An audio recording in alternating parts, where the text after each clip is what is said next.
Students, we have to define the conservative field. What is conservative field? Conservative field क्या होती है, और इसी में हमने ग्रेविटेशनल फील्ड को प्रूव करना है कि आया कि वो कंजर्वेटिव है या नहीं, और उस टॉपिक को हम कहते हैं work done by gravitational field. What is conservative field? इसकी दो डेफिनेशंस हैं. डेफिनेशन नंबर 1 कि अगर आप पॉइंट ए से चलें और पॉइंट बी तक जाएं और आप डिफरेंट पाथ चूज़ करें, ये आपका पाथ नंबर 1 है, ये पाथ नंबर 2 है, ये पाथ नंबर 3 है, ठीक है. तो हर पाथ पे वर्क एक जैसा ही निकले, तो the field in which work done is independent of the path. Work जो है वो पाथ पे डिपेंड ना करे, बल्कि सिर्फ किस पे डिपेंड करे, इनिशियल पॉइंट पे और फाइनल पॉइंट पे. तो ऐसी फील्ड को हम कंजर्वेटिव फील्ड कहते हैं. The field in which work done is independent of the path followed. Path followed के independent हो and only depends upon, and this work only depends upon the initial and final positions.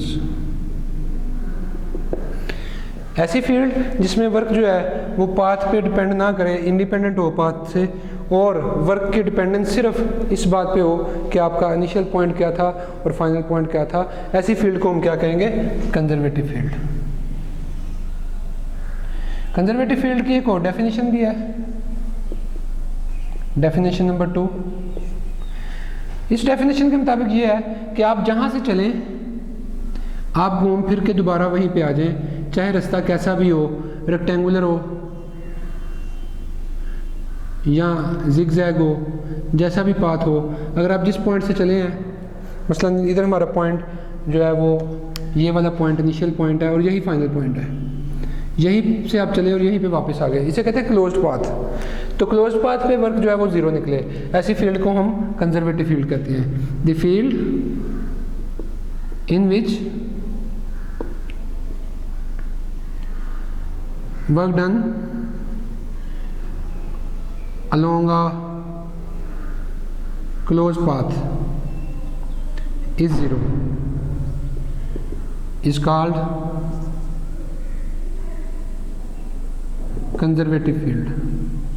ऐसी field जिसमें closed path पे total किया गया work zero निकले, उसको हम कंजर्वेटिव फील्ड कहते हैं. तो दो डेफिनेशन हो गई. पहले डेफिनेशन के मुताबिक कि अगर आप की इनिशियल और फाइनल पोजीशन सेम है तो आप जिस मर्जी रास्ते से जाएं आपका वर्क सेम निकले, वो कंजर्वेटिव फील्ड होगी. और दूसरा कि आप जिस पॉइंट से चलें उसी पॉइंट पे वापस आ जाएं और आपका टोटल वर्क ज़ीरो निकले, तो ऐसी फील्ड कंजर्वेटिव फील्ड होगी. फॉर एग्जांपल कंजर्वेटिव फील्ड की एग्जांपल है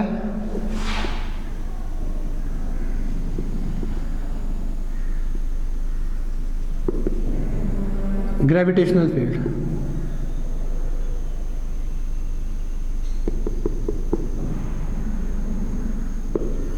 ग्रेविटेशनल फील्ड एक कंजर्वेटिव फील्ड है. इसके अलावा यूनिफॉर्म इलेक्ट्रिक फील्ड,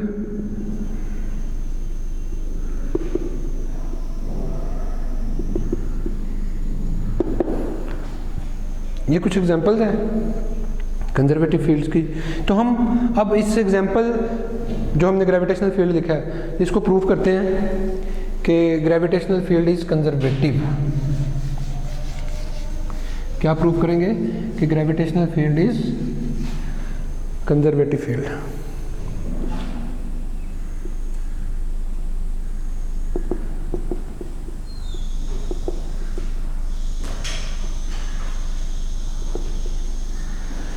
इसका प्रूफ देखें.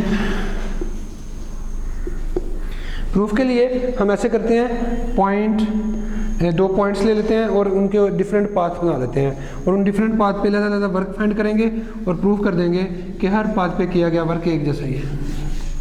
लेकिन ये वर्क जो होगा ग्रेविटेशनल फील्ड का होगा. तो ये देखें, ये पॉइंट ए है हमारे पास, ये पॉइंट बी है, हमने ए से बी तक जाना है. तो ए से बी तक जाने में हम ऐसे करते हैं, एक पाथ बना लेते हैं, पहले हॉरिजॉन्टल और फिर वर्टिकल। ये हमारा पाथ 1 है। पाथ 2 में पहले वर्टिकल कर लेते हैं, फिर हॉरिजॉन्टल कर लेते हैं। ये आपके पास आ गया पाथ 2। और थर्ड पाथ हम स्टेयर्स कर लेते हैं, सीढ़ियों की सूरत में चले जाते हैं।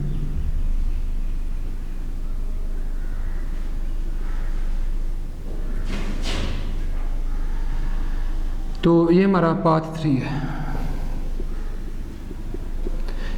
तीनों पाथ के ऊपर हमने वर्क किया है बॉडी पे, और ये बॉडी है जो पॉइंट ए पे थी, इसका मैच एम है। इस बॉडी को हमने 3 डिफरेंट पाथ्स पे, पाथ 1 पे, पाथ 2 पे और पाथ 3 पे बी तक डिस्प्ले करा के अलग-अलग देखना है कि किस पाथ पे वर्क ज़्यादा होगा और किस पे कम होगा। तो पहले हम करते हैं वर्क डन ऑन पाथ 1।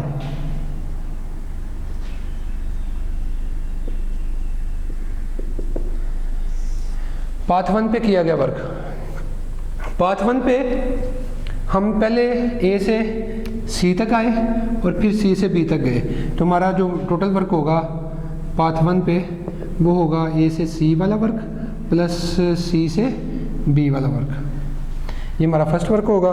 तो वर्क के लिए फार्मूला आप जानते हैं कि एफ डी होता है, एफ डी कोस थीटा। तो ये फार्मूला अप्लाई करते हैं। तो work from A to C work में बॉडी का जो वेट है वो नीचे की तरफ एक्ट कर रहा है, क्योंकि ये हमने वर्क ग्रेविटेशनल फील्ड वाला लेना है जो वेट की वजह से हो रहा है। एम जी फोर्स है और डिस्प्लेसमेंट आपकी ए से सी तक एक्स है। अब आपने ये वर्क फाइंड करना है और एंगल एम जी और एक्स में 90 डिग्री का है, ये देखिए। तो ये बन जाएगा work from A to C. Force हमारे पास आ गई एम जी, डिस्प्लेसमेंट x और एंगल 90 का, plus second work is from C to B. C to B वाले वर्क में वेट तो वही है mg और हाइट h है, और एंगल ये डिस्प्लेसमेंट में और वेट में जो एंगल बन रहा है वो 180 डिग्री का है, क्योंकि फोर्स नीचे को ग्रेविटेशनल एक्ट कर रही है और डिस्प्लेसमेंट यहाँ ऊपर को हो रही है। हम अपनी फोर्स का वर्क नहीं निकाल रहे बल्कि ग्रेविटेशनल फोर्स का वर्क निकाल रहे हैं। तो ये आ जाएगा जी फोर्स mg, डिस्प्लेसमेंट h और कोज ऑफ 180। ये प्लस करना जी इसमें। ये पहले वाला पार्ट जो ए से सी वाला वर्क है ये 0 आ जाएगा, प्लस क्यों 0 आएगा, क्योंकि कोज 90 0 होता है। सेकंड वर्क में हमारे पास आंसर आएगा एम जी एच, कोज 180 की वैल्यू -1। तो इस तरह हमारा फर्स्ट वर्क आ गया -mgh। अब हम सेकंड वर्क निकालते हैं। सेकंड वर्क का जो पाथ है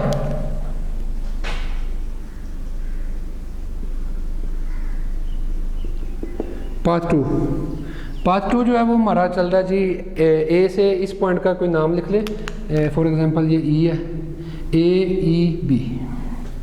तो सेकंड वर्क हमारा होगा work from A to E, E to B. Final position इसमें भी बी थी, फाइनल पोजीशन इसमें भी बी है। ए टू ई जा ऊपर को रहे हैं, वेट नीचे को है, हाइट सेम है क्योंकि ये रेक्टेंगल बन रही है, हाइट h है। तो इसका मतलब है ये हमारे पास आएगा force mg, displacement h, cos 180 degree, plus E to B में आप डिस्प्लेसमेंट करवा रहे हैं x और वेट नीचे को है, एंगल 90 का है। तो 90 के एंगल की वजह से ये वर्क 0 आ जाएगा। तो इस तरह आपका आंसर यहाँ पे भी क्या आ जाएगा mgh। तो ये प्रूफ हो गया कि फर्स्ट पाथ पे किया गया वर्क भी उतना ही आया और सेकंड पाथ पे किया हुआ वर्क भी उतना ही आया। अब हमने वर्क फाइंड करना है।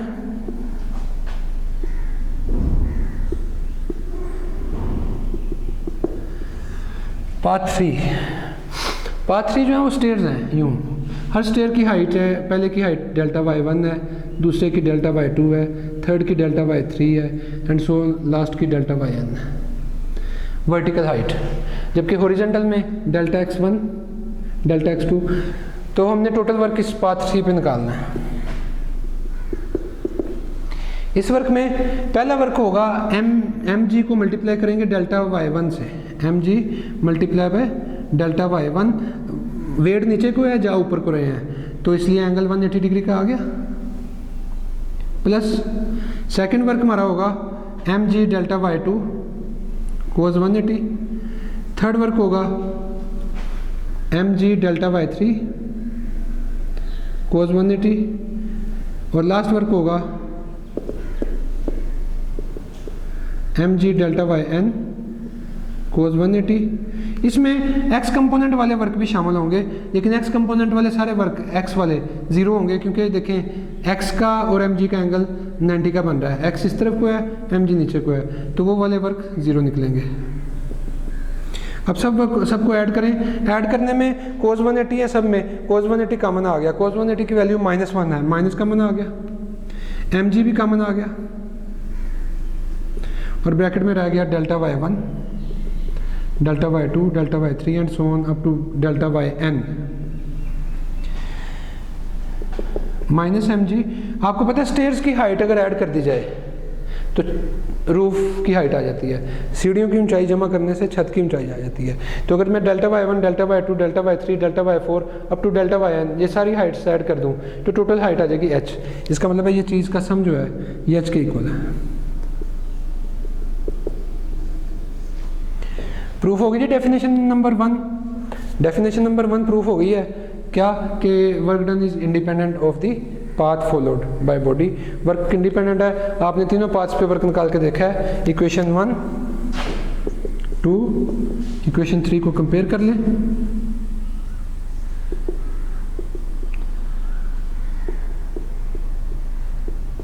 इक्वेशन 1, 2 और 3 को कंपेयर करें तो work done on path 1 is equal to work done on path 2 is equal to work done on path 3। Total work हर पाथ पे एक जैसा आया है, तो इसका मतलब है work done is independent of the path. इसलिए ग्रेविटेशनल फील्ड क्या हुई,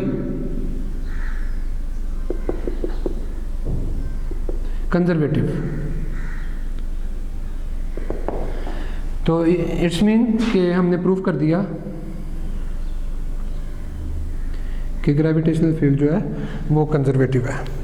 सेकंड डेफिनेशन को प्रूफ अगर करना हो, वैसे तो उसकी ज़रूरत नहीं है, लेकिन अगर प्रूफ करना चाहें तो आप ऐसे करें, रेक्टेंगुलर शेप बॉडी के ऊपर इसको प्रूफ कर सकते हैं।